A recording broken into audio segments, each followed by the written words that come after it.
성경 말씀 마태복음 19장에 어떤 청년이 예수님께 다가오는 장면이 나타나지요.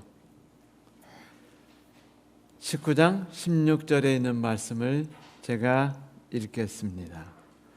어떤 사람이 주께 와서 가로되 선생님이여 내가 무슨 선한 일을 하여야 영생을 얻으리이까?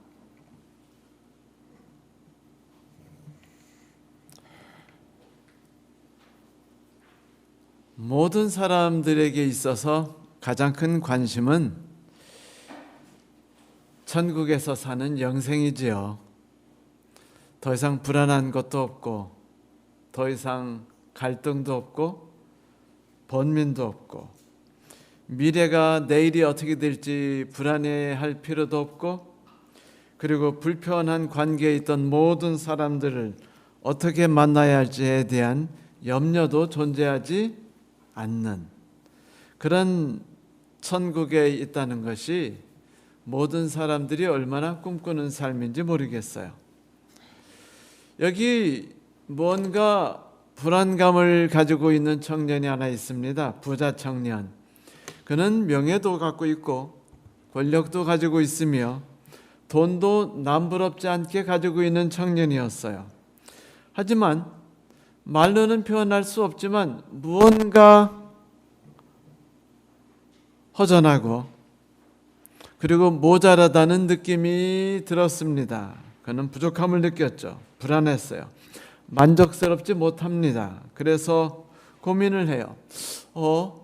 내 인생이 크게 불행한 것도 없는데 집도 있고 가정도 탄탄하게 있고 직장도 탄탄한데 도대체 무엇 때문에 내가 불안해할까 고민하다가 그는 지구에서의 삶은 어쩔 수 없는 것이라는 걸 깨닫게 돼요.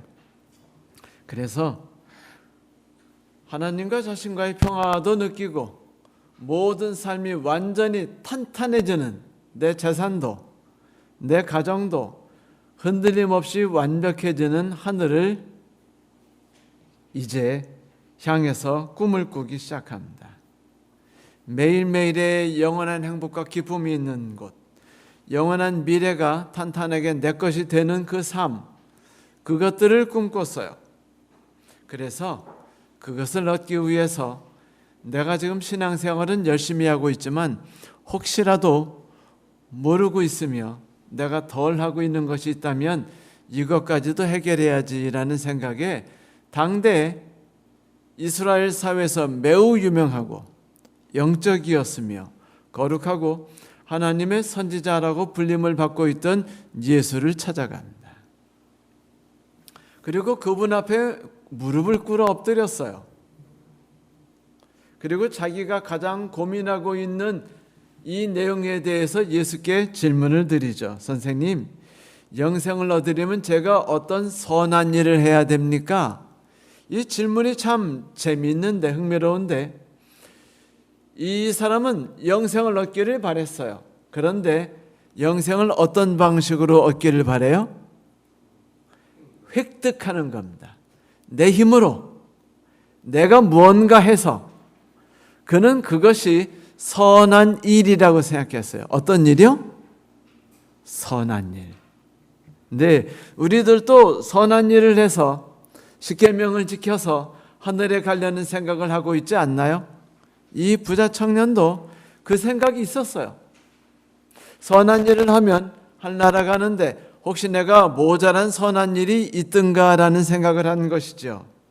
그때 예수께서 이 청년에게 하신 대답은 충격적이었습니다. 선하다고? 세상에 선한 일이 어디 있느냐? 지구상에 사는 사람들 중에서는 선한 일을 할 수 있는 사람이 아무도 없다. 선한 일도 없다. 나도 선한 사람이 아니다.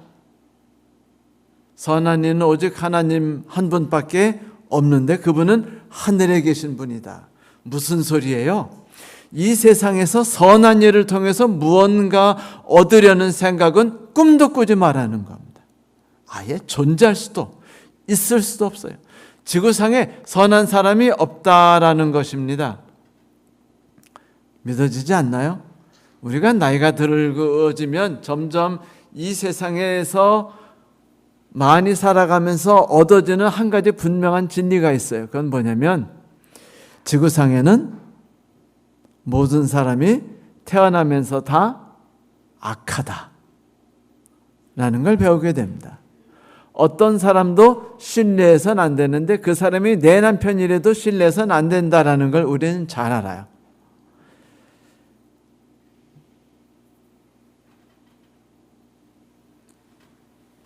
이 청년은 선을 행해서 하늘에 가길 바랬어요. 마치 우리의 인류의 조상이었던 하와가 무언가를 해가지고 하나님을 닮아가기를 간절히 꿈꿨던 것과 같았지요. 그 청년의 이야기를 듣고 예수께서 선한 것에 대해서는 꿈꾸지 마라라고 말씀하신 다음에 그 즉시 하신 말씀이 뭐였죠? 계명을 지키라. 만약 생명으로 들어가길 바란다면 계명을 지키라. 이 청년은 영생에 대해서 물었어요. 저 영원한 하늘에 대해서 물었습니다. 그런데 지금 예수께서는 생명으로 들어가길 바란다면 이라고 대답하셔요. 그건 뭘 뜻하냐면 네가 꿈꾸는 영원한 하늘나라가 지금 이 세상에서 살아갈 때 맛보지 않는다면 그것은 의미가 없다는 소리예요. 그래서 선한 생명으로 들어가길 바란다면 계명을 지키라. 그러니까 청년이 묻죠. 어떤 계명을 집중적으로 할까요? 뭐든지 더 열심히 해야 되는 게 있고 덜 해야 되는 우선순위가 있지 않습니까? 우리 집에서도 그래요. 제가 한 곳에 몰두하다 보면 그것에 몰빵하는 성격이 있어요. 그러면 가정이 함께 있고 식탁에 음식이 차려져 있으면 제가 할 첫 번째 행동이 뭐죠? 식탁에 앉는 거예요. 근데 그때 갑자기 어떤 생각이 나요? 갑자기 중요한 일들이 생각납니다. 그래서 여보 잠깐만 급해. 그리고 그걸 하려고 달려간다면 요거도 먹기 딱 십상이죠. 그렇죠? 그거는 중요한 일과 급한 일의 차이를 정하지 못하는 어리석은 남자예요. 그러니까 이 남자도 중요한 것, 덜 중요한 것을 예수께 여쭤본 겁니다. 계명에도 그런 것이 있다고 생각했어요. 그러자 예수께서 계명에 대해 이야기하시는데 흥미롭게도 처음에 나오는 네 계명에 대해서 이야기하지 않으셔요. 그 다음에 5번째 계명도 이야기하지 않으십니다. 뭐부터 이야기하시죠? 살인하지 말라, 간음하지 말라, 도둑질하지 말라, 거짓 증언하지 말라. 그리고서 6, 7, 8, 9개 10번째 안 해요. 그리고는 다시 몇 번째로 또 돌아가셔요? 5번째 계명으로 다시 돌아가서 네 부모를 공경하라. 그리고는 한마디 더 하십니다. 그리고 내 이웃을 내 몸과 같이 사랑하라. 이거 계명이 좀 이상하지 않아요? 그렇죠? 6번째, 7번째, 8번째, 9번째 계명을 하신 다음에 5번째 계명으로 돌아오시고 그 다음에 그리고 내 이웃을 내 몸과 같이 사랑하라는 것이니라라고 말씀하셨어요. 의도가 담겨 있는 말씀 같죠? 그렇죠? 의도가 담겨 있어요. 먼저 5번째 네 부모를 공경하라는 것을 첫 번째 순서대로 말하지 않고 맨 뒤에 뺐다는 것은 부모를 공경하는 것에 대한 의도가 있다는 것이죠.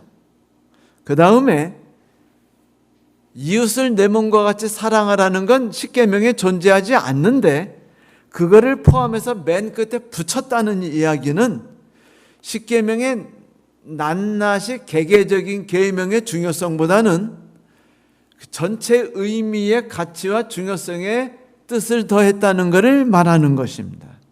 그런데 이야기 딱 듣더니 청년이 얼굴이 환해지더니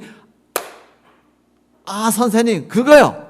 그거 저 어릴 적부터 다 열심히 지키던 계명입니다. 그런데 또 물어요. 그런데 찝찝한 겁니다. 계명은 다 지켰는데도 뭔가 껄떡지근하고 찝찝해요. 견딜 수 없어요. 그래서 묻습니다. 혹시라도 제가 빠뜨린 게 있습니까? 말씀해 주세요 라고 했더니 예수께서 그렇다면은 그대에게 한 가지 더 부족한 것이 있습니다 라고 말합니다.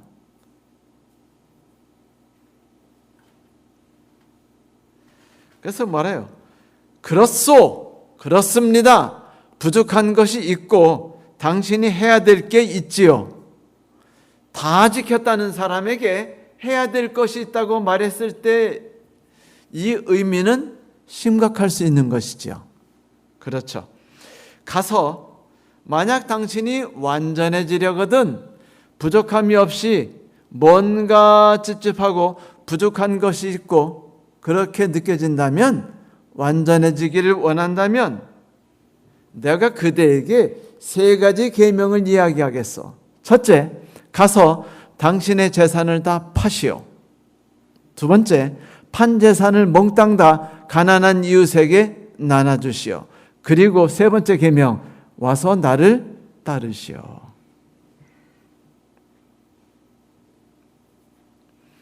그러면 하늘에서 보화를 얻게 될 것이요. 그 다음에 나를 따르시오라고 말씀하셨습니다. 그런데 재밌게도 마태복음 19장 22절에 보니까 그 말씀을 듣고 청년이 근심을 하며 침울한 표정을 지으면서 돌아갔다라고 말합니다. 왜? 그 청년이 뭐가 많았기 때문이다? 재물이 많았기 때문이다.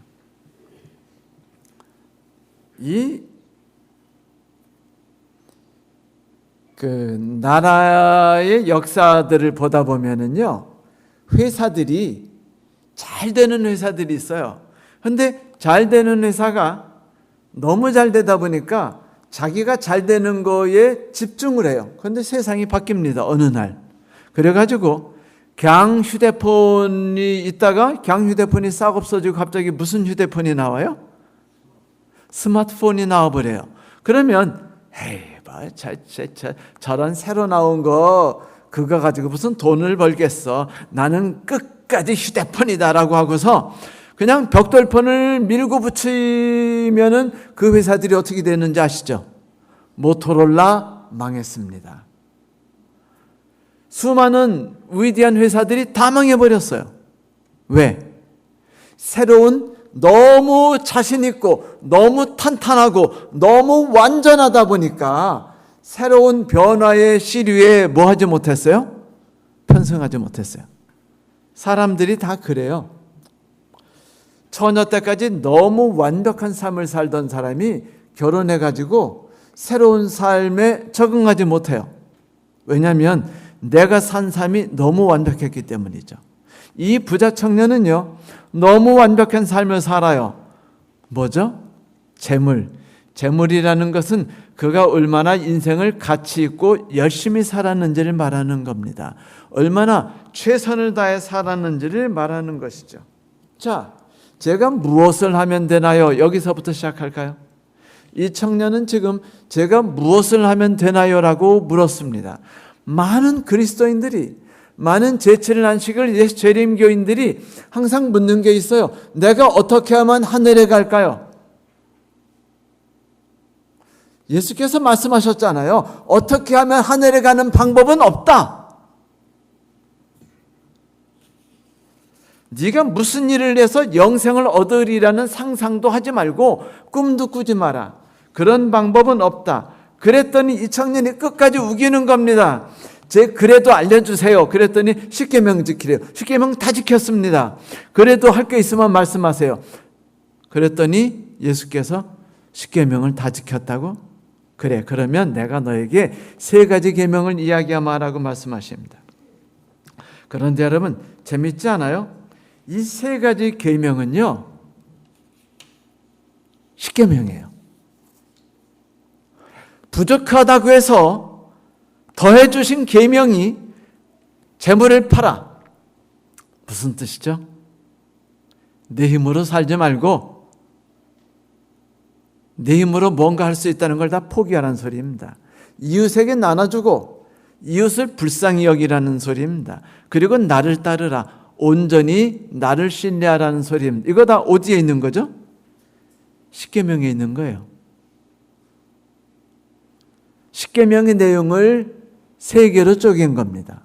정확히 말하면 두 가지를 셋으로 표현한 것이었죠. 이 청년이 다 지켰다고 말하니까 당황하신 예수께서는 이 청년하고 좀 더 심각한 대화를 나누기를 원하셔요.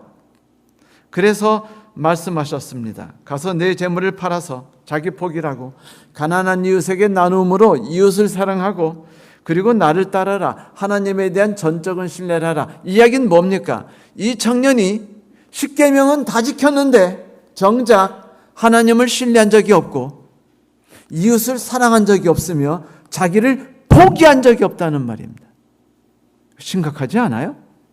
여러분, 우리 십계명 지키면 구원받는다고 믿고 있는데 이 십계명을 지킨 청년이 구원을 못 받았어요.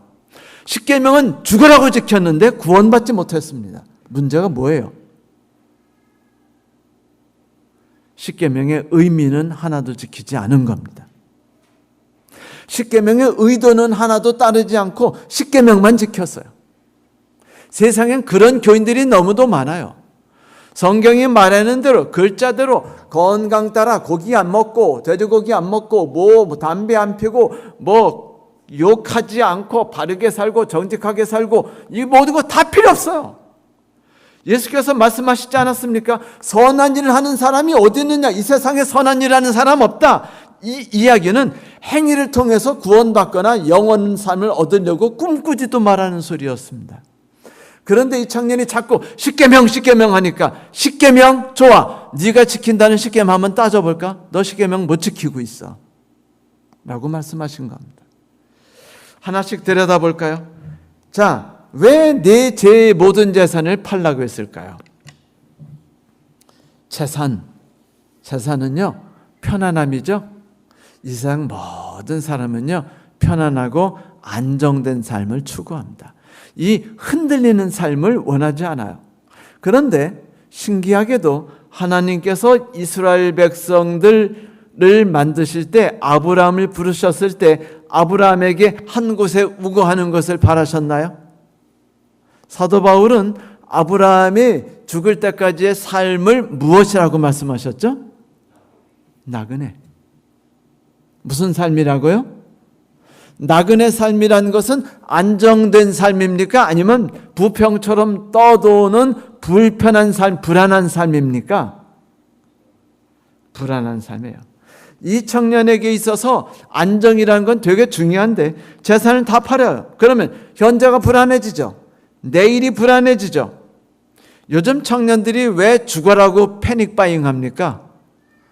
부자들은 다 집을 팔고 있는데 왜 청년들이 20대 30대가 그 집을 다 샀죠? 바보처럼 어리석게. 불안하기 때문에요. 나 이렇게 나가다가 죽을 때까지 뭐 하지 못하겠다? 안정된 삶에 들어가지 못하겠다. 이러다가는 결혼도 못하겠다.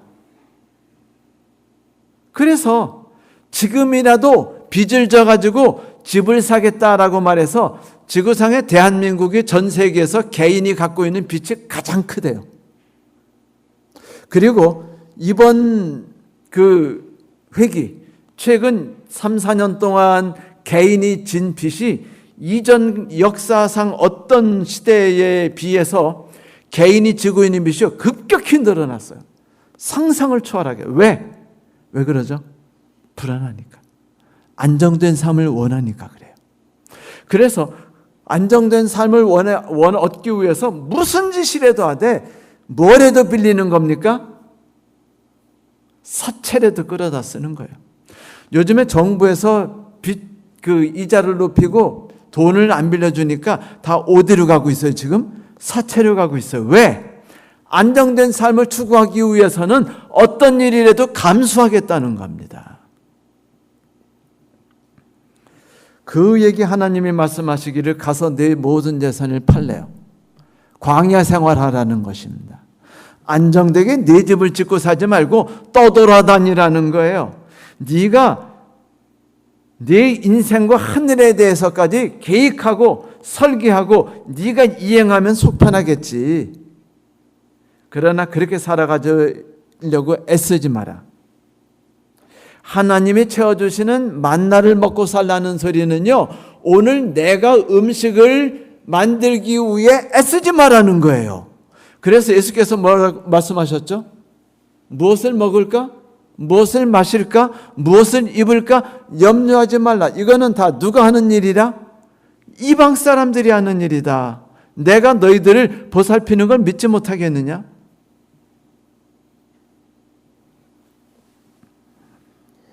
그런데 이 명령이 가장 성경적인 명령이죠.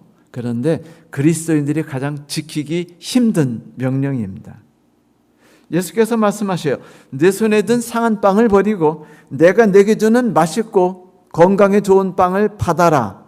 그러니까 먼저 버리라는 겁니다. 내 힘으로 하려는 모든 것들, 내가 쌓아온 안정, 내가 하는 방법대로 하늘에 가는 방식들을 모두 버리래요. 그런데 여러분, 이게 쉽지 않아요. 여러분, 왕이 결혼잔치에 모든 사람들을 초대한 적이 있었죠. 그리고 왕이 들어온 사람들에게 이제 그들이 입는 옷 입지 말고 왕이 준 예복을 딱딱딱딱 입게 해서 들여보냈습니다. 예복을 입으니까요, 머리 덮어야죠, 예복 입어야죠. 이러면 개인의 특징이 살아나나요, 안 살아나나요? 내가 요번에 열심히 내 힘으로 노력해서 만든 다나한 밍크 코트, 버버리 샤넬 가방, 그리고 머리를 옆으로 휘날리도록 미끄럽고 부드럽게 흘러내리는 그런 머리칼, 30만 원 주고 한 펌, 이거 보여주고 싶은데 이걸 다 평범한 결혼 예복으로 덮어버리면은 여러분, 내가 뭐 돈이 괜히 똑같은 거잖아요. 내가 뭡니까 그러면? 내가 인생을 열심히 산 것이 무슨 의미가 있어졌어요? 그래서 그렇게 말하는 거예요. 주님, 하늘에 들어가기 위해서 내가 애쓴 수고가 있는데 나 하늘에 들어가서 그걸 인정받고 싶거든요 라고 말하는 겁니다. 지금 주님, 내가 어떤 선행을 해야 하늘에 들어갑니까? 무슨 소리냐면, 주님 하늘에 들어가잖아요. 누가 제일 큰 사람이죠? 누가 더 큰 일을 했습니까? 누가 더 멋진 사람이죠? 누가 더 멋지게 신앙생활해서 하늘에 들어갔죠? 하늘에서 계산해 주세요라고 말한 겁니다.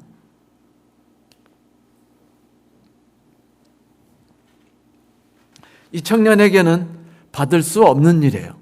왜냐하면 내가 해야 돼, 내 힘으로 천국을 만들고 내 힘으로 안정된 삶을 꾸미는 모든 걸 버린다는 건 나를 포기한다는 거예요. 있을 수 없는 일이었습니다. 그 다음에 판 것을 이웃에게 나눠주래요.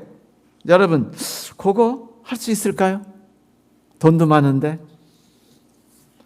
여러분, 당시 로마를 중심으로 하는 국가에 있어서 도덕이 뭔 줄 아세요?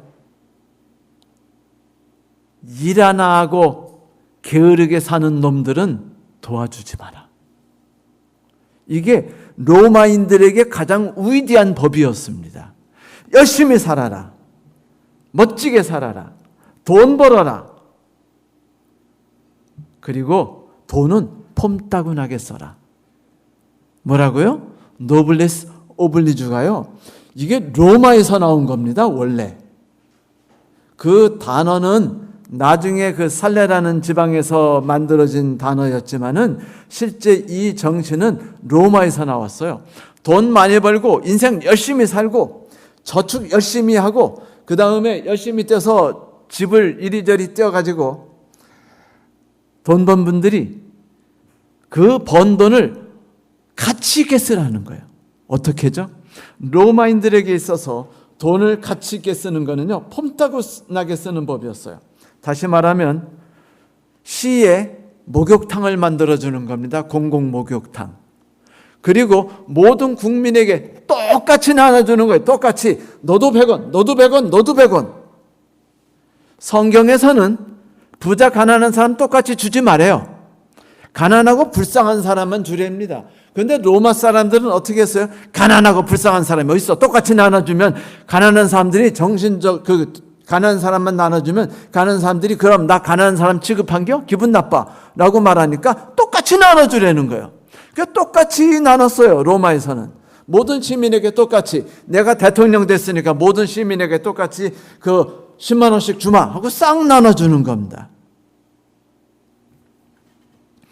이것이 로마 사람들에게 자기가 번 돈과 유익과 권력을 모든 사람에게 공유해 주는 것이었어요. 사회에 환원했습니다. 그런데 로마인들은 절대로 하지 않은 게 있었는데, 가난한 사람, 노예, 여자들, 그리고 빌빌거리는 사람들에게 안 나눠줬어요.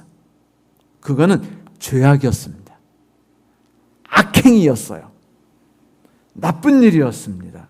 그런데 이 부자 법관이 지금 인생을 어떻게 살아갔죠? 열심히 살았지 않습니까? 최선을 다해 살았잖아요. 가난한 사람, 거지, 그리고 놀고 먹고, 그리고 빈둥거리면서 그 캥거루족, 이거 이 부자 청년에겐 맞지 않아요. 그런데 누굴 도우라고요? 그들을 도우라고요? 할 수 있는 일입니까? 못할 일입니까? 이건 못할 일이에요. 그걸 하는 순간 무슨 문제가 생겨요? 내가 나의 이상, 나의 삶의 방식 모두 포기하는 거예요. 세상은 가난한 사람을 불쌍히 여기지 말라고 했습니다. 왜냐하면 그들은 자기 인생을 최선을 살지 않았고, 최선을 다해 살지 않은 사람에게 돈을 주는 것은 가치가 없는 일일 뿐 아니라 그건 악행이라고 생각했어요.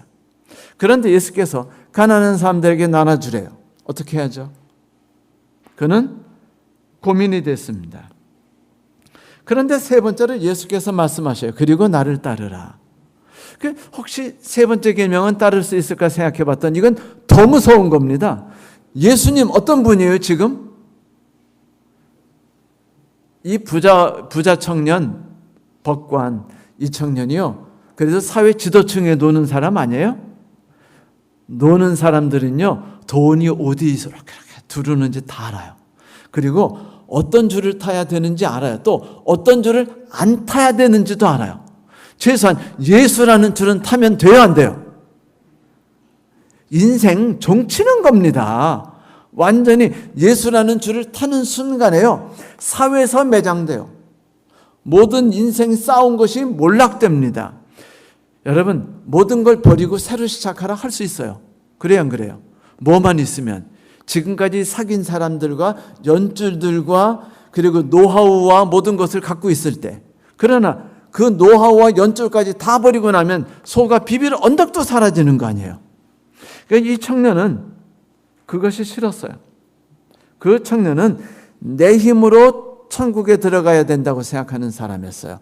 내가 열심히 살고 성실하게 살고 의롭게 살고 착하게 살아가지고 구원받아 한나라 가야 된다고 생각했습니다. 그런데 하나님께서 뭐래요? 제발 착하게 살려는 생각 말고 네가 생각하고 있는 가치도 신뢰하지 마라. 네가 해야 될 것은, 네가 살아가는 모든 삶은 악한 것이니 네 힘으로 뭔가 하려는 것을 포기하고 전적으로 하나님만을 의지하고 그분이 너에게 주시는 것만을 받아들여라라는 것이었어요. 여러분, 여호와는 나의 목자시니 내게 부족하면 없으리라. 이 시 모르시는 분 손 들어보세요. 다 아시죠? 대단한 시죠. 인류 역사상에서 가장 사람들에게 많이 읊어지는 시입니다. 그런데 여러분, 이 시 외우긴 좋은데요, 따라서 실행하기는 가장 어려운 시입니다. 이거는요, 거의 이상주의자들만 주장할 수밖에 없는 시예요. 여호와는 나의 목자시니 내게 부족함이 없어. 내가 양이라는 겁니다. 나는 염소가 되고 싶거든요. 내가 뭔가 할 수 있고, 어려움이 있으면 내 가정을 내가 돌볼 수 있고, 그렇죠? 내가 독초와 아닌 거를 구분할 수 있고, 그리고 내가 내 가정을 점점 부자로 두고 안정한 삶을 살기 위해서 노력할 수 있고, 내 자식 새끼 의사 만들 수 있고, 이런 모든 것들을 내가 하는 것이 뭐가 나빠요? 근데 왜 내가 양이 돼야죠? 왜 내가 할 수 있는 모든 걸 다 포기하고 목자가 인도하는 대로 따라야죠? 나는 이 길로 가고 싶어요. 이 길이 옳아요. 그런데 목자는 어디로 가래요? 저리 가랍니다. 기분 할 수 없어요. 그래서 우리는 이 시를 읽고 아멘하고 찬양하지만 우리끼리 있을 땐 그래. 이 시 말이야 그냥 시야. 뭐 이상은 이상일 뿐 현실이 아니지. 실생활에서 따라하는 건 무책임한 거고 어리석은 거고 지혜롭지 않은 거야. 우린 지혜로워야 하지 않아? 건전한 상식이 있는 사람이라면 시편 23편을 따르면 안 돼라고 말합니다. 실제로 우리 모든 사람들이 시편 23편을 알고 있지만 시편 23편대로 살아가는 그리스도인들은요 하늘의 별따기입니다. 못 봐요. 연합회장부터 아무도 그렇게 사는 사람이 없어요. 그렇게 힘든 겁니다. 그러니까 부자 청년이 십계명은 다 지켰는데도 왜 하늘에 가지 못했는가? 그는요 양이 될 수 없었기 때문이었어요. 그는 염소가 되려 했죠. 건전한 상식으로 하늘에 들어가기 어렵습니다. 알풍스 도대의 스갱 할아버지 7번째 염소 블랑케트 이야기 잘 아시잖아요. 할아버지가 맨날 풀 갖다 주시고 오고고고 우리 애기 잘 큰다. 여기서 얌전하게 있어. 밖에 나가면 응 하는 늑대가 있다. 그러니까 가지 말라니까 얘는요 내가 누군데 나는 뿔도 있고 나는 독초 아닌 것도 구분할 줄 알고 나는 해야 될 일과 안 할 일을 알아. 근데 왜 나를 보호하는 거야? 나는 뛰쳐나갈까요? 뛰쳐나가 버려. 이 블랑케트가 뛰쳐나가니까 세상이 너무 좋습니다. 이 부모의 품을 떠나니까 내가 내 힘으로 돈 버는 재미가 있어요. 내가 친구들과 사귀면서 같이 있고 멋진 일을 하는 재미가 있어요. 그러니까 재밌게 열심히 살면서 뭐도 즐겼어요? 인생도 즐겼습니다. 친구 양들과 놀고 여기저기 쏘다니다 보니까 저녁이 됐고 이 산양들은요 집양하고 달라서 뭐 해야 돼요? 자기들끼리 휘리리 가버렸어요. 그러니까 블랑케트가 혼자 있다 보니까 자기 혼자 남았거든요. 다들 어디 갔을까 하고 있을 때 그래서 이제 저녁이 어두워지는데 그 저녁을 즐기면서 있는데 갑자기 몸소리 쳐지는데 보니까 늑대가 그리고 나타났습니다. 그 늑대를 보고 이제 나는 아까 싸워 이길 수 있는 존재야. 나는 십계명을 지키고 선을 살 수 있지라고 말하고서 늑대를 향해 달려들어 싸웠습니다. 밤새 싸웠어요. 얼마나 열심히 있는 힘껏 싸웠는지 모릅니다. 아까 싸웠어요. 그런데 새벽이 되는데 이 스갱 할아버지가 보니까 블랑케트가 없는 거예요. 그래서 블랑케트가 돌아오라고 막 종을 울립니다. 그래서 이 아이가 할아버지 있는 대로 돌아가고 싶은데 늑대 때문에 돌아가지 못해요. 그 싸우다가 온몸에 피가 흘리면서 쓰러져 죽습니다. 그리고서 이 이야기가 끝났어요. 성도 여러분, 시편 23편은 멋지게 읽는 시가 아니에요. 그건요 바보들의 시입니다. 어린아이들의 시예요. 나는 아무것도 할 줄 모른다라고 고백하고 인정하고 받아들이고 내 힘으로 하려는 걸 포기하는 사람들의 시입니다. 단순하게 하나님을 신뢰하는 정신, 이 세상에서 그리스도인 중에 가장 하지 않는 정신이지만 하지만 가장 필요한 정신입니다. 결국 이 청년은 쓸쓸하게 하나님을 떠납니다. 그는 십계명을 지켰다고 행복해했고 그는 하나님의 말씀대로 율법을 다 지켰다고 믿었지만 그는 알고 보니까 십계명에서 요구하고 있는 것들은 하나도 따르지 못한 불쌍한 사람이었어요. 성도 여러분, 영생은 십계명을 준수하는 데서 얻어지지 않습니다. 영생은 하나님을 의지하고 이웃을 불쌍히 여기면서 하나님의 능력을 이웃에게 나눠주면서 축복받는 삶 속에서 이루어지는 거예요. 그게 생명으로 들어가기를 원하거든이라고 예수께서 말하신 그 말씀의 뜻입니다. 22절, 이 말씀을 들은 젊은이는 큰 부자였으므로 침울한 표정으로 돌아갔다. 사랑하는 성도 여러분, 나는요 우리가 무엇인가 쌓았다는 생각을 포기하는 날이 우리에게 속히 찾아오기를 소망합니다. 신앙을 쌓았다고 생각하시죠? 나는 그래도 꽤 든든한 신앙을 갖고 있어. 아유, 저렇게 신앙을 살면 안 되는데. 이 생각을 하는 순간 부자법가처럼 예수님에게서 멀어질 수 있다는 사실을 잊지 마십시오.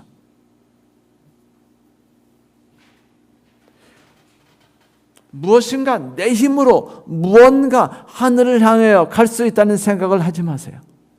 예수께서 말씀하셨습니다. 선한 이는 이 세상에 아무도 존재하지 않는다. 여러분 자신도 의지하지 마세요. 1978년 텍사스 힐 컨트리에서 큰 홍수가 났는데 한 가족이 탈출을 했어요. 그래서 온 가족이 그 홍수가 몰아닥치니까 물이 다 나무 위로 이제 집을 나와서 나무 위로 도망을 갔습니다. 그래서 이제 엄마, 아들, 딸 이렇게 이제 나무로 올라가는데 먼저 이제 딸을 올려보냈어요. 그리고 아들이 올라갔습니다. 그리고 엄마도 충분히 올라갈 수 있는 나무였어요. 근데 엄마가 못 올라가요. 왜 못 올라가는 줄 아세요?